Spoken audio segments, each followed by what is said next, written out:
So we have a 240. That's Chris's 240. Yeah, episode 3.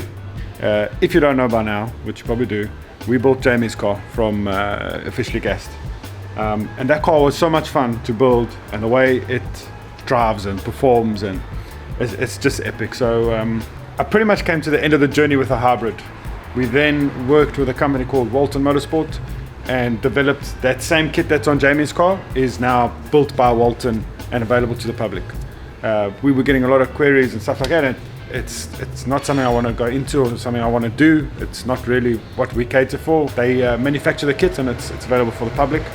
And that's what this is. That's what's happened. We've taken off the door Ultraflow 6466, and we've put the first Walton version of the straight gate top mount kit For Gen2. for Gen2. Yes, so we've done that now. It's on the car. We just had to make sure there was no leaks or make sure everything fits, so we can report back to Walton and they can adjust the jig if needed. Turns out nothing needs to be adjusted. Everything's perfect. They had the car for like 2 months so that they could also just check stuff. And we've kind of missed that time now. So before we go any further with this car, to try and get this 9 seconds on the street, we thought, let's quickly make another video because there is quite a few little upgrades and stuff we want to do. So, should we get to it? So first up, now that the turbo kit's in, we need to do some heat management. And that will be in the form of Funk Motorsport. So we will wrap the downpipe up. Anything electrical that needs to be covered that's close to any heat source, we will put some insulation on. And then we'll do a turbo blanket for the turbine housing, which, I mean, that thing just gets ridiculously hot. But I've been driving it around for about 2 weeks now, and it's affected nothing. Nothing's melted or anything like that. But going forward for longevity, we need to manage the heat coming off of this thing. So second piece will be the upgraded billet inlet manifold. So we already have a billet inlet manifold on here. This is the new version, the Evo version. So the core is larger, so you can see everything has been extended. So we look at about a 25% increase in core. So yeah, billet plenum, and a nice thicker core. So the way we were doing fueling on this car, or the way we were supplementing our fuel system was with a meth kit. So this is something I'm against. Like, I don't believe in doing port meth in cars. Ethanol is far safer through an injector. And let me tell you the main difference now. So basically, when you do a port meth kit on a car, you have a pump and a tank and a controller, and you have the nozzles. And all that happens is the controller tells the pump to open or pulsate or work harder or work more, depending on how much meth you want to put inside the engine. That is about as much as control as it has. It's on or off. That's it. So, and it obviously gets sprayed through these nozzles, and the way you control how much meth goes in is you buy different size nozzles. So then what happens basically is your main injectors, your DI, your direct injectors, these guys over here on this fuel rail here, basically the lambda sensor can detect that the mixture is too rich, because now you're just dumping in this methanol on the port side. There is no sensor in this engine to see how much methanol is coming in. It doesn't know. The way it knows is because all of a sudden the mixture starts going rich. To compensate that, your ECU, your DME, this guy here, he tells the injectors, boy, we are way too rich, let's rein it in a little bit. So the injectors start reducing, they start pulling a bit of fuel out. And then basically now you have this uncontrolled flow, or should I say poorly controlled flow of methanol just flying into the engine. And the engine timing and ignition system have to deal with it. So that is not safe. It's not the right way to do fueling. Because we've done this methanol, I wanted to see, could we do methanol in a better way? And then that's why we did the hardline kit, and you know, we did the solenoid and all of that, just to see, like, could we perfect this methanol? Because a lot of people were asking for it, and I'll be honest, like 2 weeks after installing this, I decided it's a no-go. And I'll tell you why. So basically what happens is, when this car kicks down and it changes gears, the RPM literally can jump from 2000 RPM to 6000 RPM in half a second. Like, these things drop gear very quick and they need to get going. So all of a sudden now, the methanol is playing catch up. These injectors have already pulled back. So they've already leaned out to bring the mixture back into control. The methanol Now you've changed gears, the methanol stops pumping because it works off a signal from your boost. These injectors haven't turned back up yet. It needs to detect that it's lean again before they turn back up. This all happens in milliseconds. There's a moment where it takes time for the pressure to build back up in the methanol system and for the controller to realize, we're back in boost. These injectors, they've already reduced, they've already been taken out. They've already calmed themselves down. Now they've got to play catch up. And then all of a sudden, this comes into play. This now plays catch up. And within those milliseconds that we're talking about, there's a dump of fuel. And then you get a bang or something, or it's not good. And if they don't come in time, then you get a lean situation, and then your throttle closes, and guess what you get? Bang! Because as soon as the throttle closes to protect itself, these injectors dump fuel to save the engine. So methanol, off. We're not going to be using that as auxiliary fueling. So, replacing that, or the better option, it's proper fuel injectors, proper port fuel injectors. So these are 1000cc or 1050cc Bosch fuel injectors. I've used these for years. These things, you can put pretty much anything through them and they'll just take it. It works in conjunction with a product called Reflex, made by a company called Motive. Cool, so this little box here is like an extra ECU that just controls 6 of these injectors. So we split the fuel system, the fuel line coming in. This is the fuel line for the main injectors, or the DI injectors. We'll split that, and now we have a feed for an extra set of 6 injectors, which this manifold has provision for. If you look over here, we'll unscrew these blanks, pop in our new injectors, put a fuel rail on, T-piece out of the fuel line and into the fuel rail, and now we have a second source of fuel injection.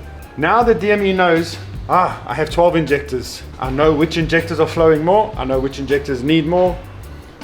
And it fires it sequentially. It's not just dumping the fuel into the engine. So if a cylinder needs more fuel, we can do that. We can say, number 6 needs a bit more than number 1. So we can tune for all of that. Apart from that, this device can also control boost. It can control auxiliary devices like nitrous or a water med kit if you wanted it to. And you use a program called Tuner Pro, where you could write a table to use those third-party systems activated by your reflex. So quite cool. So yeah, that being said, now we've doubled up in injectors. We are going to need to do, we need to worry about the actual pump that supplies all these 12 injectors. That's your low pressure fuel system. So fortunately, that was the first modification I ever made on this car, a PFS drop-in system, and which is good for 1000 horsepower on ethanol. So that's already in, so we don't have to worry about our supply to these injectors. That's already been sorted.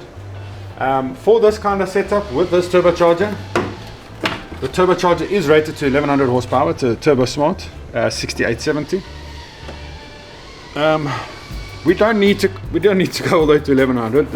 It's a street car at the end of the day. We just want to run 9s on the street, so we don't need to spin the world backwards with too much horsepower. The Achilles heel of these cars is the gearbox. It's the transmission.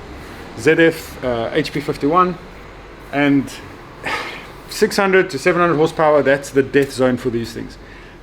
We've worked with Rod Sutpin. He's given us a tune for it, and we've managed to get about 680 horsepower out of it. It does start to slip in the higher gears like 6 and 7s. The best time we ever done on the car was 9.9 on the 64, 66, but it was an invalid run. So to date, the best time this car has done was, it did it on 2 occasions. It did it at Door Slammers last year. It ran a 10.3 at about 25 pounds a boost, 26 pounds a boost, but it had slicks on and a bit of weight reduction.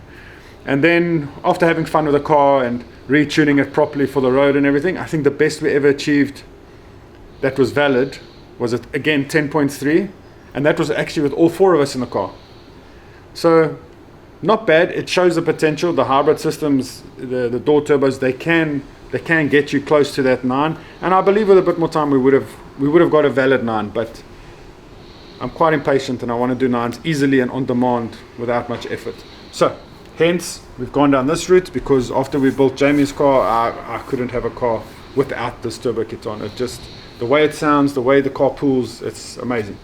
So yeah, so today boys are going to install this. They're going to get rid of the methanol system. We don't need it anymore. They're going to do some heat management on it, and then Louis can install the motive and do some wiring for us.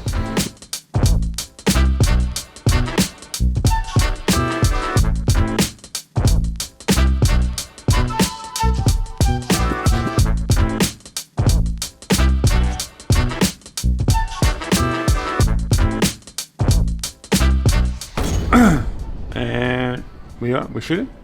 Action. Now? I'm ready, bro. Look. Okay, then Boom. just use words. Don't do this weird. My transition. Slowest boom. problem use Okay. words. G-Man's 2000 Alright, seconds. okay. So we're mostly stripped now. The old methanol kit is out. And the old manifold is out. Well, this one here that Louis is paying 800 quid for. Not for free, no matter how many people. 1,000 likes is No, free. no. So Tom was stripping. He noticed something there about the valves. So port injection, like the olden days, squirt straight into here, and it actually cleans. I don't know if you can. Yeah, Where's the light? Boom. Yeah, nice and clean. So these ones are clean. So if you look in cylinder 6, it's not been spraying.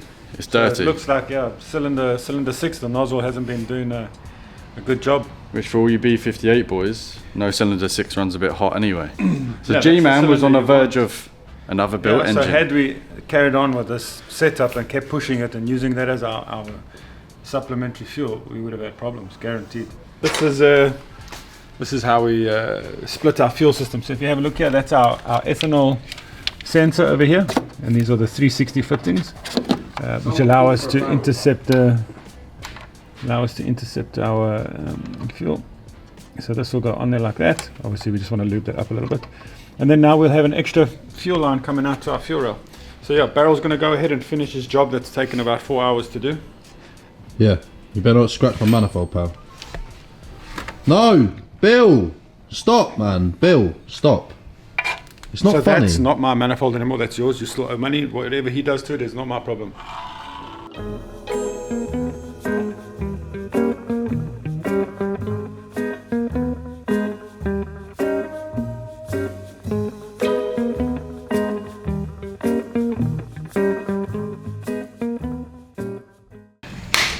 The Evo's in. Yeah, it's actually massive, isn't it? Yeah, sitting like this, you can really now tell the difference. It's almost pretty much sitting on the alternator.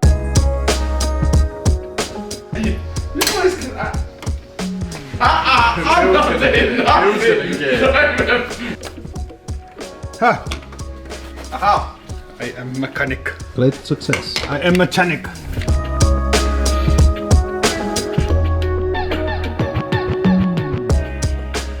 We're flying through this 240. Manifold was in, finishing up, bolting the parts back on. Literally the fuel rail to go on, and then I was going to start doing reflex until we hit our first hiccup, and it was a big one.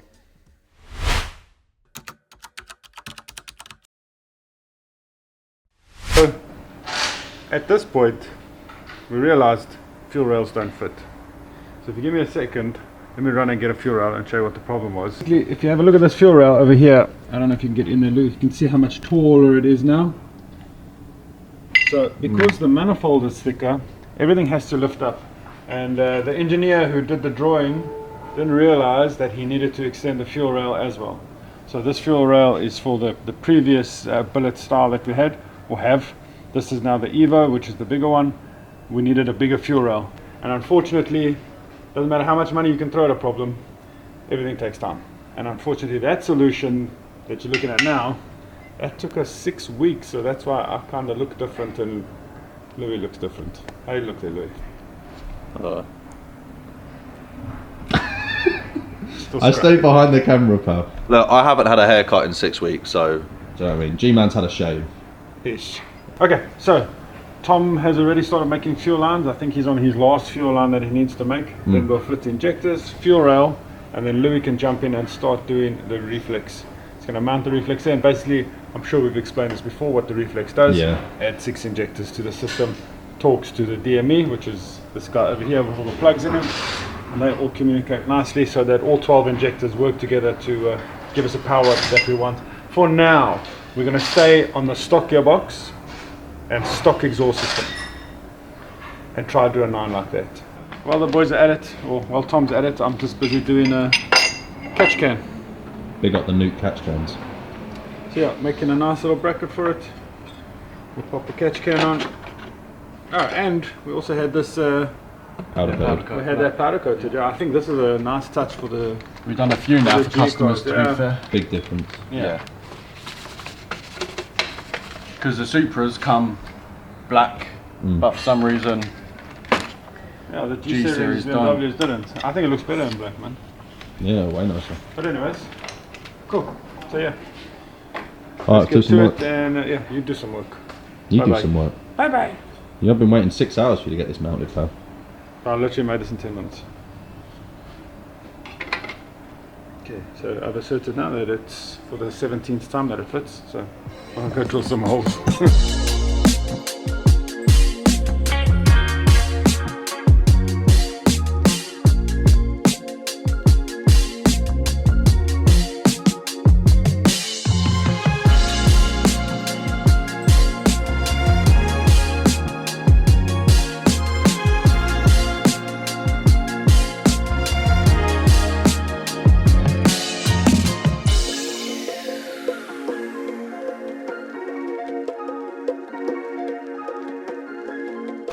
And boom. Catch can is installed. G-Man, why you got a catch can on? What does it do? Basically, your engine has a build-up of pressure. This is coming from, as the pistons move up, some of the pressure escapes everywhere. The main place it goes is the sump, and that can push oil into other places, so that needs to vent. So what the manufacturers do, they make these little passageways where it can vent into the top half of the motor, and in there is a type of fluctuating valve called a PCV, and that PCV will then vent that pressure back through the turbocharger, back into the engine to be combusted and exhausted. The problem with this pressure is it carries dirty vapor, it carries oil particles in it. So when we recycle it back into the engine, it lowers the quality of the combustion, which then costs us horsepower. Before it gets put back into the engine, we run it through a catch can. You don't have to push it back into the engine, but because of all the emissions rules and everything in all these tree-hugging countries, it has to be burnt and then spent out the back of the motor through the exhaust. So we put a catch can in just after the PCV. So this is from the PCV. So this will come into our catch can. There's a filter over here. The pressure will then get released to atmosphere. And then if we ever need to drain this, depending on how heavy your motor breathes, there's the drain, there's the ins, there's the outs. That's catch can explained in 60 seconds or less. Reflex. Basically, long story short, as Chris said, we had reflex to control the 6 extra injectors. It's basically just its own little ECU really. This has a plug and then all the wires have to go into various different pins along the ECU. So they do give you a very nice instruction manual, and for some reason I'm always the one that gets left to do this. So I'm basically just going to go through, solder every single one on, plug it in, and then it'll work. And that's pretty much it really. That's the harness you have to use,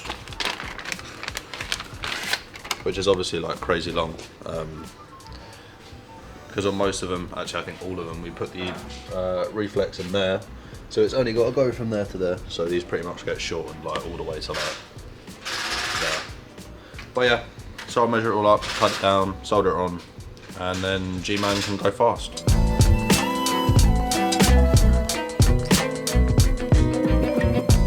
So there's still, like, I haven't sheathed all the wires yet because I just like to double check, you know what I mean? Just to make sure that it's all right, I'll basically wire it up finished, but leave them exposed so that if they are wrong or not what's the word? Not joined correctly, or like any sort of hiccup is why I leave them exposed. But yeah, pretty much everything ECU side's done. It's just the power cable and the earth. So I'm going to chuck them on, and then yeah, hopefully it works. And if it doesn't, I will be taking job applications because G-Man will probably chase me around the unit with a stick.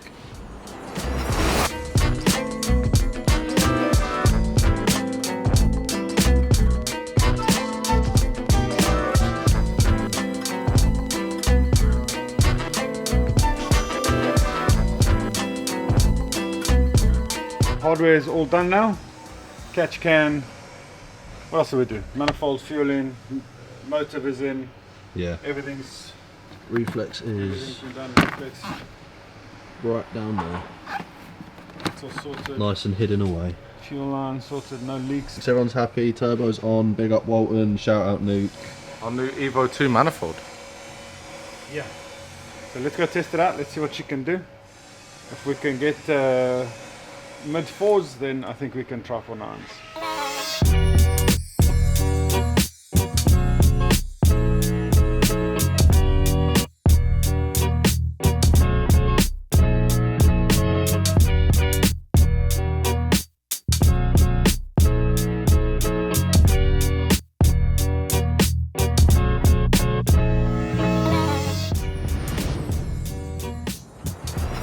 we're going to start off small because we are on the stock tune, stock gearbox. So yeah, stock engine, stock gearbox. It's pretty much stock everything. This is literally just a big turbo kit and some port injection. So yeah, first revision is done.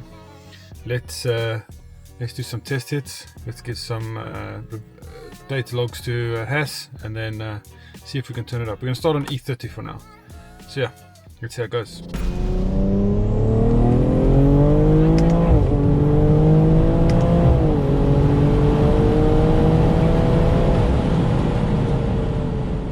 So second revision is in. We're up to 25 pounds of boost and about E35, E40 about there. I messed the mixture up a little bit.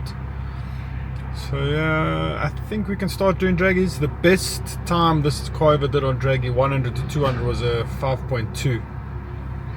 That was on the door 64-66 with port meth on. It was turned up quite a bit there. I think it was like 35 pounds or something. So it was. So if we can get like mid fives now on 25 pounds with a 68-70, I think that'll be quite impressive. So I'm gonna do a 100 to 200 while I wait for the next revision, and let's see what she gets. 100. 200. 4 revisions in now, sitting at about 27-28 psi.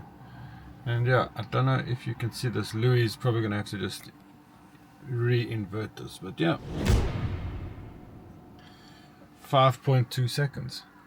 So now we're back where we were when we were on the 64-66, and which was 5.2, but that was boosting like 34 psi, and it had port mess on. So like we were leaning on it a little bit. So this turbo kit's not even trying. We still haven't even gone up in ethanol. We're still sitting in the E30s.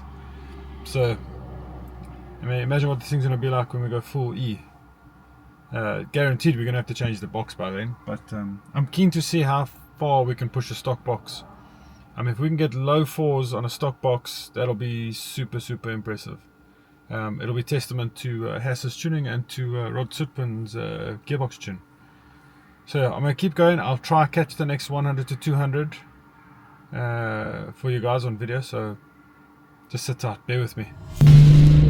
60. 100. 200. Oopsie. I'm not very good at this camera stuff without Louis. Back in the 4s now. So fastest training wheels has ever gone. She's in the 4s again. Which pretty much means we can attempt a 9. That's more than enough back end power or to attempt a 9-second run.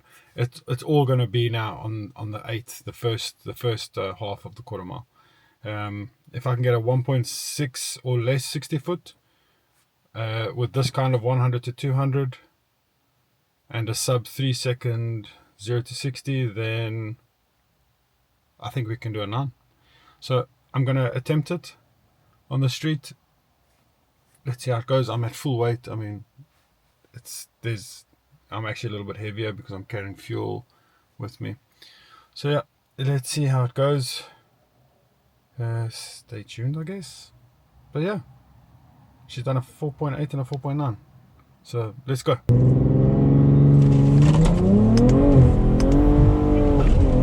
Oh no! Yeah, so gearbox blue. Sucks, I guess. Billy's supposed to be going on leave tomorrow. You ain't got nowhere. Not cool, Juno. I promised him that I'd only change the gearbox off the door slammers so that he could, his back could be fresh for his holiday. It looks like we're breaking his back before his holiday, and we're going to change his gearbox. So that's the way it goes, I suppose. 4.7, 4.6. I actually did go a little bit faster. That seems to be about the limit for stock gearbox. So yeah, can't even do a quarter mile, can't even do a launch in it. As you saw in the video, it's trashed. I gave it a few tries. Gearbox is well and truly done. So yeah, catch us in the next one when we will hopefully finally run a 9. Maybe we'll do it at door stammers, I don't know. So yeah, plan is to get a spool, rebuild kit and rebuild the gearbox. So yeah, let's see how it goes. See you in the next one. Womp womp.